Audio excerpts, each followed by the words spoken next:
layer in our minds of almost unimaginable horror. Mass violence and destruction that, thankfully, none of us in this room will ever be able to completely comprehend. And yet, this tragedy, the intentional destruction of a racial, ethnic, or religious group, is not a relic of our past. Genocide continues to plague corners of our world today, whether it be ongoing or its seeds have been planted. In fact, in 1996, the Yale University Center for International Area Studies published a presentation by Gregory H. Stanton that broke genocide up into 8 stages. Later, in 2013, the document was revised, now consisting of 10. However, the stages of genocide are not linear. They intertwine and overlap, often reinforcing one another in a complex web of violence and oppression. Much like Russian nesting dolls, elements of the later stages are present at the earliest signs. But in our world, often divided by borders, beliefs, and backgrounds, we all share the same human experiences of suffering and resilience. What we get from understanding the 10 stages is a clear picture of how genocide unfolds, helping us spot the signs early and take action before it's too late. The first stage is classification. Classification is the alignment with a cultural, national, or religious movement, but I find that it's best understood in correlation to the stage that follows, symbolization, the materialization of that initial social grouping.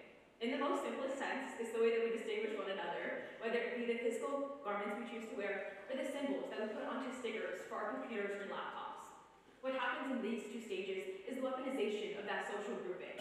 When classification and symbolization become means of division amongst one another into in and out groups, it can prime the society for the intolerance that creates genocide. Take the Cambodian genocide, for example, where classification manifested into a chilling symbol, the blue scarf. Initially, a traditional garment worn by Cambodian peasants to protect from the sun and dust, it became a tool of oppression and division. Individuals were forcibly categorized based on arbitrary criteria, such as occupation, education level, and perceived loyalty to the regime. For those forced to wear the blue scarf, it became a badge of their doomed fate. It represented not only the loss of individual identity, but too the degradation inflicted upon them. Now, instead of fostering unity, the blue scarf served to further segregate the population, marking them as targets for persecution and extermination. Now, it's not to say that aligning with cultural groups or religious groups is a bad thing, nor does it automatically lead to genocide, but rather, the pairing of classification and symbolization with intolerance and hatred can create a dangerous path ahead. The third stage marks a turning point, where the dominant group utilizes its legal and political power to systemically strip away the rights of the marginalized group. This stage is discrimination. The powerful group enacts laws and regulations that explicitly discriminate against the least powerful. Now, they don't like to admit it. Usually they say it's for maintaining order or protecting national identity. But let's call it what it is. It's used to cement the subordinate status of those they target. For example, Nuremberg laws stripped Jews of their German citizenship, barred them from holding certain jobs, and prohibited intermarriage with non-Jewish Germans.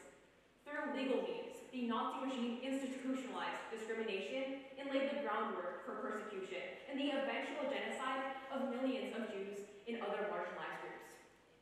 The fourth stage is dehumanization. Dehumanization is employed by perpetrators of genocide to justify the mass murder they seek to commit.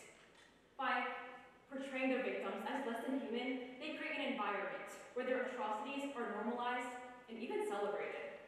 In the lead-up to the Rwandan genocide of 1994, the Hutu leaders utilized hate propaganda through media, print, and radio broadcasting to demonize the Tutsi minority. Tutsis were portrayed as traitors and likened it to vermin or infectious diseases. Dehumanizing rhetoric served to demonize the population. And dehumanization makes it easier for ordinary people like you and me to turn a blind eye or even participate in genocide.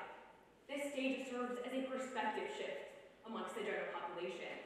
Because when you don't see victims, you don't see the genocide. But genocide is not some sort of spontaneous event. It's organized and meticulously calculated. This stage marks the orchestration of genocidal plans, the arming of trained soldiers and armies, and the coordination of genocidal plans that are used for killing. This stage is organization. In the lead-up to the Yugoslavia breakup in the 1990s, the Bosnian Serb leadership ran a campaign of ethnic cleansing against Bosnian Muslims and Croat populations by utilizing organization.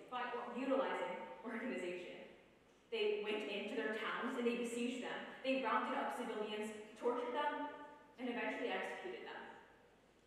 And as organization leads, it intensifies and creates polarization.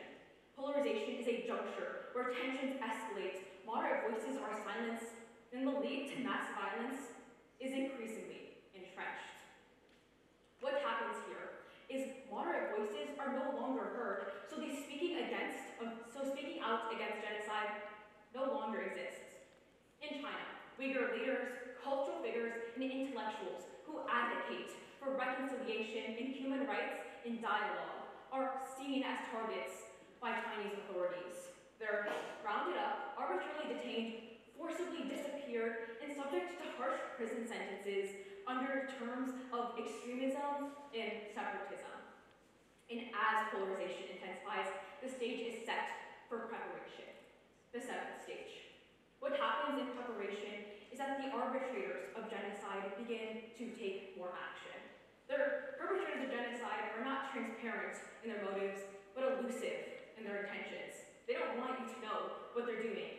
They become the victims, only acting in self-defense in weaponized terms, like cleansing, purification, and my least favorite, counterterrorism. This stage exacerbates the us versus them mentality that makes genocide so dangerous in the first place. The if we don't kill them, they'll kill us first transfers into weapon accumulation and army building. The next stage is persecution. Now, this is generally what we're talking about when we use the word genocide. We're talking about the mass execution of people. Forced segregation and artificially engineered famine fit under this stage. But just as quickly as stage 8 begins, stage 9 is underway, extermination. Now, you may be thinking to yourself, that's a pretty degrading word to talk about the mass execution of people, but it's intentional. It's used to expose the motives and intentions of those who commit genocide. And right now, you might be telling yourself, Reihana, I think you got the title of your presentation wrong. There's only 9 stages, because what could happen after mass murder? But unfortunately, one stage remains. In every genocide that has ever occurred in human history, stage 10 happens. Denial. Now, denial is essentially broken up in 2 layers. The first is state-sponsored denial, where the governments themselves seek to cover up their tracks. They dig up mass graves, burn the bodies, and coerce witnesses. Even decades after the genocide occurred in the legal and diplomatic settings, denial is still used to skirt accountability. But the second layer of denial is honestly more scary. It's the denial that happens in our communities. It's the denial that happens in our discussions between people just like me and you.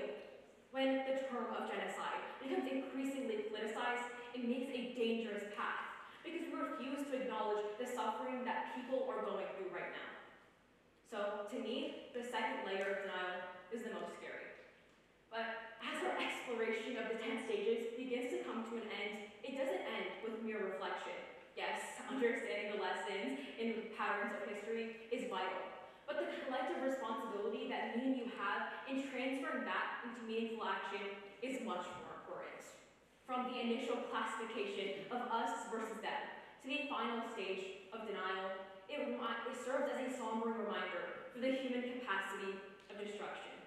And yet, in all of this destruction, we find glimmers of hope.